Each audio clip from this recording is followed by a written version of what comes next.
Ranji trophy ഫൈനലിൽ കേരളത്തിന് മികച്ച തുടക്കം. വിദർഭയ്ക്ക് 3 വിക്കറ്റുകൾ നഷ്ടം. MT നിതീഷിന് 2 wicket. സ്പോർട്സ് ഡെസ്കിൽ നിന്ന് മനീഷ് ഐഷ മാത്യു ഉണ്ട്. മനീഷ്, ഈ പറയുന്നത് പോലെ കേരളത്തിന് മികച്ച തുടക്കമാണ്, പ്രതീക്ഷ നൽകുന്ന തുടക്കമാണ്. എങ്ങനെയാണ് കളി പുരോഗമിക്കുന്നത്? അതിന് കേരളത്തിന് മികച്ചൊരു തുടക്കം തന്നെ ലഭിച്ചു എന്നുള്ളതാണ്. പ്രത്യേകിച്ച് ആദ്യ 2 ദിവസങ്ങളിൽ ബാറ്റിങ്ങിനെ വലിയവിധം പിന്തുണയ്ക്കുന്ന പിച്ചാണ് ഈ നിലവിൽ സ്റ്റേഡിയത്തിലുള്ളത് എന്നുള്ളതാണ് നമുക്ക് മനസ്സിലാക്കാൻ കഴിയുന്നത്. ആ സാഹചര്യത്തിൽ പോലും തുടക്കത്തിൽ തന്നെ ആദ്യ 25 ഓവറുകൾ പിന്നിടുമ്പോൾ കേരളത്തിന് 3 വിക്കറ്റുകൾ വീഴ്ത്താൻ കഴിഞ്ഞു എന്നുള്ളത് വലിയ നേട്ടം തന്നെയാണ്. ഈ വിദർഭയുടെ മുന്നേറ്റ താരങ്ങളായിട്ടുള്ള 3 പേരെയും കേരളത്തിന് ഇതിനോടൊപ്പം തന്നെ പുറത്താക്കാൻ കഴിഞ്ഞു. MT നിതീഷിന് 2 വിക്കറ്റും അതുപോലെ തന്നെ ഇന്ന് ടീമിലേക്ക് ഇടം നേടിയ ഏതിന് 1 വിക്കറ്റുമാണ് ലഭിച്ചിട്ടുള്ളത്.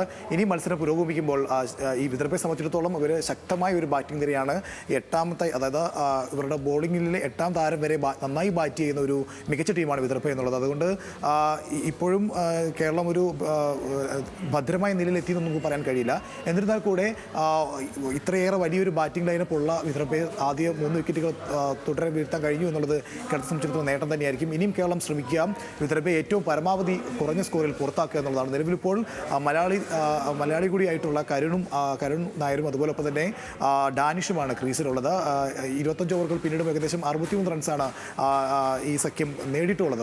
എന്തായാലും മത്സരം പുരോഗമിക്കുന്ന സമയത്ത് ഇനിയും വിദർഭയുടെ മികച്ച ബാറ്റർമാർ വരാനുണ്ട്. ഈ ടൂർണമെന്റിലടക്കം മികച്ച സ്കോർ കണ്ടെത്തിയ യശ്രാത്തോട് അടക്കമുള്ള ഇവരുടെ ക്യാപ്റ്റൻ അടക്കമുള്ളവർ ഇനിയും ഇറങ്ങേണ്ടതായിട്ടുണ്ട്. അപ്പോഴും ഏറ്റവും കുറഞ്ഞൊരു സ്കോറിൽ തന്നെ പുറത്താക്കായിരിക്കും കേരളത്തിൻ്റെ ഒരു ലക്ഷ്യം. ഏകദേശം ഒരു 400 റൺസിനുള്ളിൽ തന്നെ വിദർഭയെ പുറത്താക്കാൻ കഴിഞ്ഞാൽ അത് കേരളത്തെ സംബന്ധിച്ചിടത്തോളം വലിയ നേട്ടമാണ്. അതിനുശേഷം ആദ്യ ഇന്നിംഗ്സിൽ പരമാവധി റൺസ് അടിച്ചു കൂട്ടാനായിരിക്കും കേരളം ശ്രമിക്കുക. എന്തായാലും ദിവസത്തിന് തുടക്കം എന്ന നിലയിൽ ഒരു ബാറ്റിംഗ് പിച്ചിൽ 3 വിക്കറ്റുകൾ വീഴ്ത്താൻ കഴിഞ്ഞ് കേരളം ഒരു മികച്ച തുടക്കം തന്നെയാണ് ഫൈനലിൽ നേടിയിരിക്കുന്നത്. ആതിര.